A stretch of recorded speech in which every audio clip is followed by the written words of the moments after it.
Hi, I'm Ross from Energy Matters. Welcome to our podcast, Road to Zero, where we dive headfirst into all things renewable.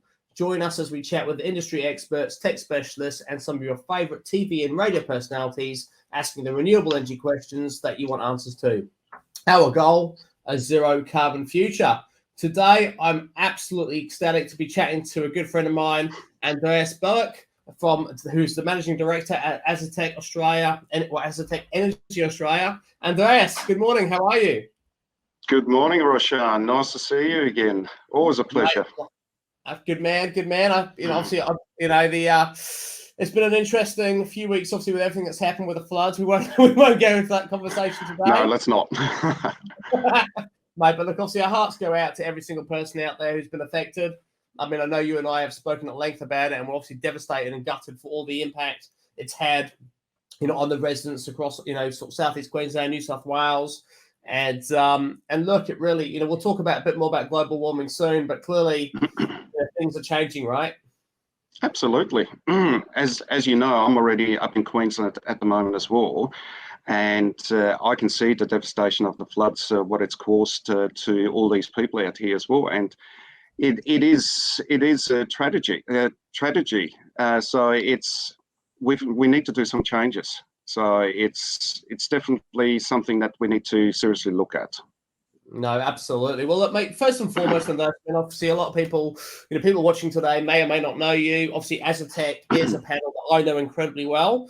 But firstly, with yourself personally, I mean, tell me a little bit about your journey getting into renewable energy and solar power. Well, with me, I started probably about 13 years ago. That's when I basically got into it. I started doing retail and commercial sales. So I started like a lot of the other guys out there as well. Did that for quite a number of years. And then I moved into wholesale. So I was working for distributors, did my stint for about 7 years doing wholesaling. So that's how I got my traction in the market, knew all the products, what everyone is basically selling out there. And then the best opportunity came along to join a manufacturer. So that's when I joined with Azatec Germany. And why did you choose Azatec? I mean, like obviously from an Energy Matters perspective, I mean, we love the quality, the workmanship, the brand itself it's maybe a bit of it's now an up and comer in the Australian market. But what attracted you to the brand in the first place? Well, I'm Austrian myself, so European. I know how well the Germans or the Europeans manufacture the products as well. So when this opportunity came along, I've always said, if I'm going to join a manufacturer, it has to be a quality manufacturer as well. And being a German company as well, it was a no-brainer to basically join them as well, because I know, like I said, I know how they manufacture things, and I know the quality level that they go to as well, and they won't take second best. So it's something that I thrive for, and I'm enjoying every moment of it. No, good man. And once again, I mean, I can waffle on as much as I can possibly do about the product itself. But if you were just to break it down to 3 key components, I mean, what 3 things do you want customers to know about Azatec? I mean, what differentiates this particular panel from its competitors? Well, I think the first thing is quality. We are classifying ourselves as a high quality German solar brand. So everything, our head office is in Germany, R&D is done in Germany, engineering, everything gets done through our German headquarters. So quality is our biggest thing. So whatever we use in our modules as well is all high quality materials as well. So we don't skip anything. Everything has to be done properly. Otherwise, it won't get released out of our factories as well. Company's been around for 21 years, so it's a good, solid company as well. And with worldwide offices, we thrive on our quality level.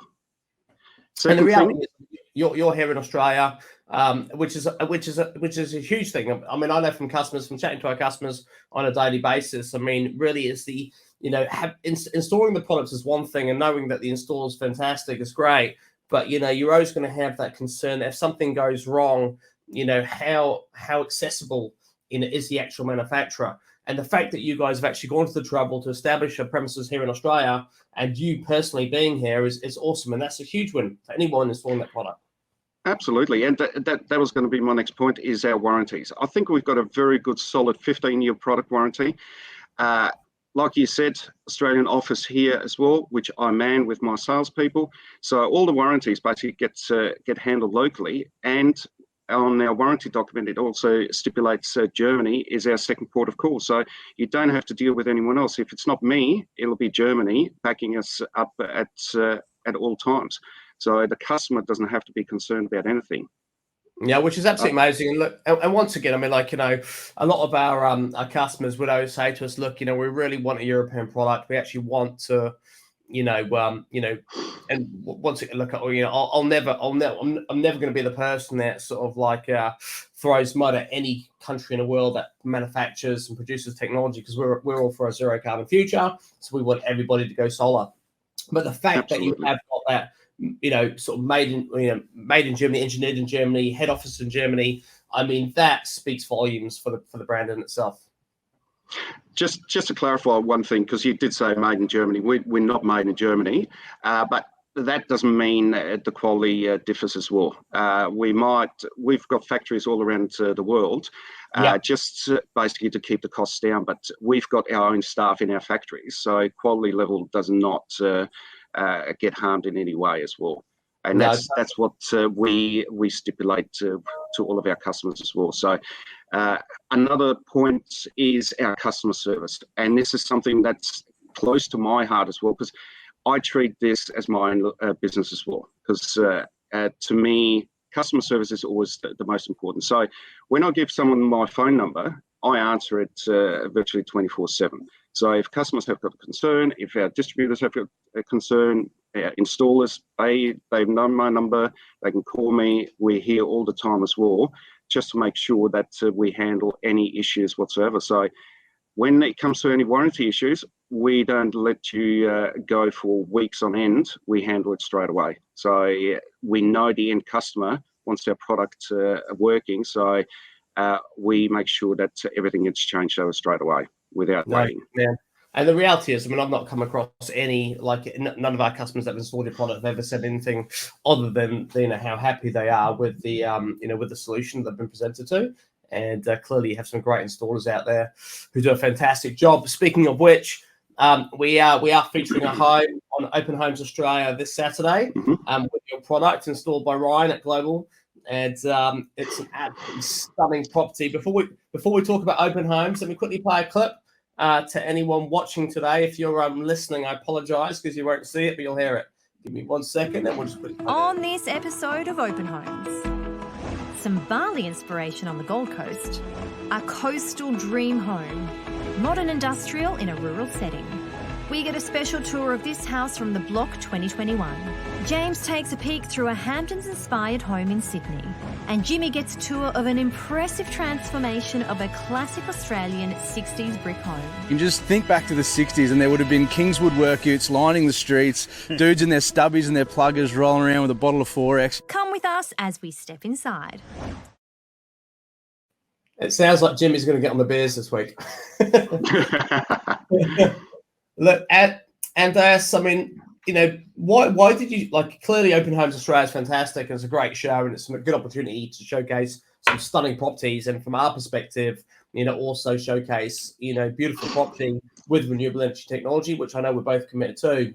But why did Asetek as a brand and yourself choose to get involved in Open Homes?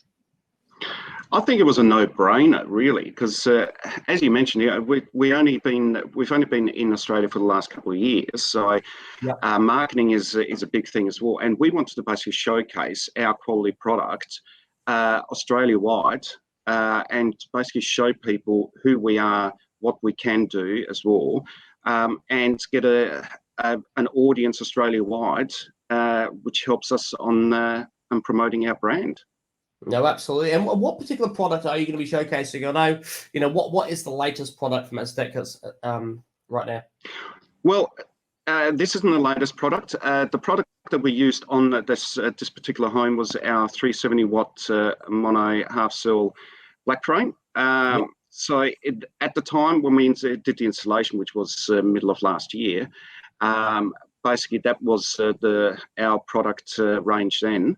So it was the perfect fit for that particular house as well. So since then, yes, we've had more product come on board as well, different sizes. So, but our 370 watt modules are still the most popular around Australia at the moment. Yeah, wow. Why is that? I think it's just a perfect size. Everyone's still going with that 6.6 kilowatt system or 9.9. So they love using the 370s, but there will be changes and the 370s will start to disappear middle of this year. Yeah, gotcha, mate. Fair play. And look, let's just quickly moving on to a little bit to the industry itself. I mean, what trends, you've obviously referenced the 6.6 kilowatt system, and that literally has been the system of choice almost for like the last couple of years. I mean, what trends are you seeing in the market right now?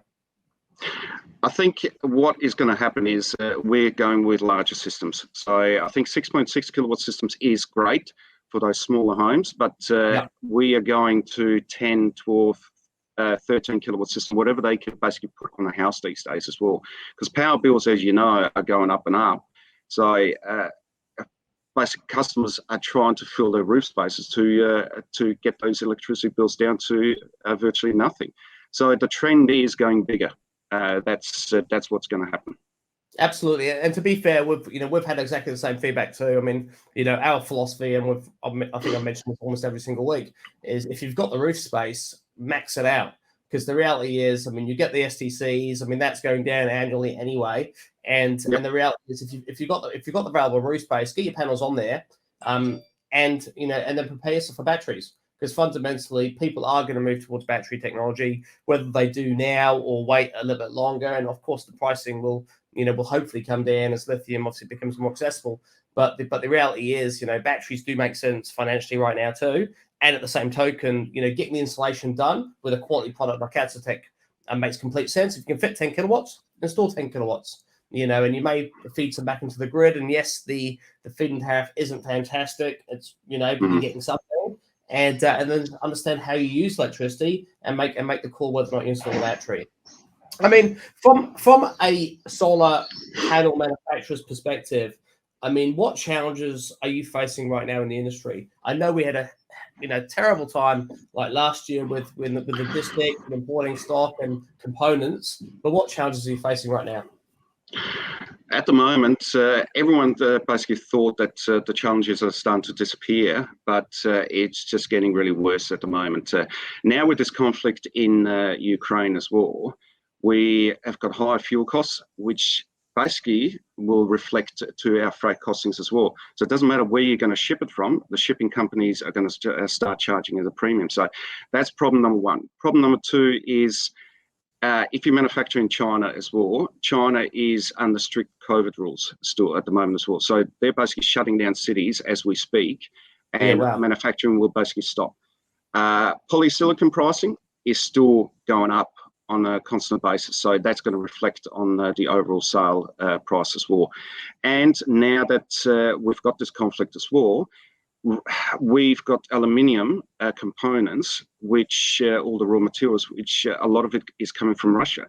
So that is going to cause an impact on the pricing. So with the going trend at the moment where everyone's selling cheap, it's not sustainable. Pricing is still increasing. It will increase for at least another few months yet. Probably go steady over the rest of the year. So overall, it will be more expensive, basically, to manufacture modules and to actually bring them into the country. So another problem is going to be shortages. So you will see a lot of manufacturers are going to have shortages on modules as well. So we are always pre-planning because we don't know if anything's going to shut down or cause any issues as well. So we always try and keep as much stock as possible here in Australia to make sure that we can sustain the amount of sales that we have at the moment for a few weeks or months ahead. So if there is any shortages, we've got the stock here. Yeah, no, fair play. And that's amazing. I mean, once again, retailers that we know that do actually install your particular product, always are very happy about the fact there's so much available. And there hasn't been any issues that I've heard of so far, which is a massive plus. But unfortunately, with any organisation, you're not immune from it. And absolutely, all those catch up. So, which is, but and once again, like we always encourage everybody looking at solar power, seize the moment, right? It's all carpe diem. You can't, don't procrastinate. I mean, the fact is the worst thing you can do if as a consumer is to procrastinate and think, well, would it be a bit better next year? You're paying electricity today, solve your issue today. And which brings me to one of my other questions. I mean, I, as you know, am absolute stand for battery technology. I love battery technology. I think it's amazing. And yes, it's you have to sometimes almost look at the conversation and say, is it return on investment? You can definitely manage that conversation with panels. But with a battery, it's kind of one of those ones where it's more kind of about, reducing your carbon footprint, in my opinion. And if you can make it affordable, fantastic, which you generally can with payment plans. But what's your opinion? I mean, do you think batteries and EV cars are worth it right now? Absolutely. It's really a no-brainer. Okay, return of investment sometimes is a lot higher than it should be, but we're talking about reducing your overall, like you said, your overall carbon footprint as well, and buying less of the expensive electricity that at the moment we're facing in more higher costs as well. So getting an electric car, have a look at the petrol pricing at the moment. So it makes perfect sense looking at the electric car as well. Battery, absolutely. You have a look at the power failures that we've got, the flood situations, all of those things where they have to cut the power as well. At least if you've got a battery system, you're still going to have power out there as well. So to me, it's a no-brainer, and I'm going to do the same thing as well later on this year on my home to put a EV charger and basically a battery system on there as well. Yeah, no, and we're the same, and we're looking to buy at the end of the year, and we rent at the moment in an apartment, which is like and despite my protest, they won't install solar on the roof. I'm a renter, so I have no say in the bloody corporate. So we're certainly going to max out our property with panels and batteries and an EV charger as soon as we get to move. But look, for me, once again, it's an absolute no-brainer from the respect of yes, there is a conversation to be had about reducing your energy bill and getting control and power back and literally building your own, an energy generator on your roof, which it just makes complete sense from an independence perspective and saving money. But really then from an Energy Matters point of view, we believe in a zero carbon future. And, now really is the time. I mean, there's, we've seen that, the recent events of the floods, with the bushfires last year, a couple of years ago, the weather patterns are erratic. I mean, what are your thoughts on climate change? I mean, are you seeing things starting to shift? My point of view on climate change is it's happening. You can't dispute it anymore. You have a look at, like you discussed, the amount of flooding that we're getting on a yearly basis, the bushfires, the change of seasons. It is happening, and it's happening a lot faster than a lot of people thought in the first place. So anyone that doesn't think it's actually going on, have a look outside. Have a look at the news, what's actually happening out there. We need to do something. We need to do something about it really quickly. Otherwise, there won't be much left anymore in the future. So, it's whatever we can do to help out. That's our plan as well. So, and that's why exactly, we are responsible manufacturers. So when it comes to recycling, we do the same thing with the recycling as well. So we've just engaged with Reclaim PV as well to make sure that any of our modules get recycled in a proper manner as well. So they shouldn't go to landfill. It has to be recycled accordingly. No, that's absolutely fantastic, and it really is. I mean, we do get inquiries coming through each week from people saying, it's all well and good. You're pitching solar power and you want people to go renewable, which is great, but aren't we part of the problem as well from the manufacturing process and from landfill? And what actually, what's amazing to see now is companies like Reclaim, are able to strip back the panel to I think it's 99.8% recyclable. Correct. Which is absolutely incredible. I mean, not everybody, like in my scenario, I live in an apartment, I'm renting, I have no say whether or not I can get solar power or not. At some point I will, which is amazing. But what small changes can people make to move us towards a zero carbon future? I mean, what advice would you give people listening today? Well, have a look at the energy consumption that and the devices that you've got at home. Start at home. If you've got old devices which are going to use a lot more power, well, unfortunately, you're going to need to get rid of them and buy something new, which is going to be a lot more energy efficient. Same with water. Same with all the gas side as well. So it's all about doing your own little research. Get someone out to review your premises as well, and see how much power you're actually using at home. Do your own research on it. There's lots of ways you can save by changing things within your actual home. Doesn't matter if you've got your own home or you're renting. There's still a lot of changes that you can actually make. No, absolutely. I mean, the great thing about today's education. I mean, my daughter, she's now 11, and she comes home. And the example I've used, I think, every single week on this podcast is like the most recent Christmas. I mean, she loves LOLs and Barbie, and she got all of her, Santa was very kind to her. But when she was stripping back the packaging and like obviously getting out toys, we were left with this pile of paper and plastic. And, her question was, why are they using plastic? I mean, like she understands recycling, and we go down every day to the basement and, put our materials in the recommended bin or the right bin, the paper and the metal one, and obviously the plastic in the part that's going to go to landfill. And the disappointing thing for her is there is so much landfill. I mean, there's still so much junk and so much rubbish that she knows is not going to be recycled.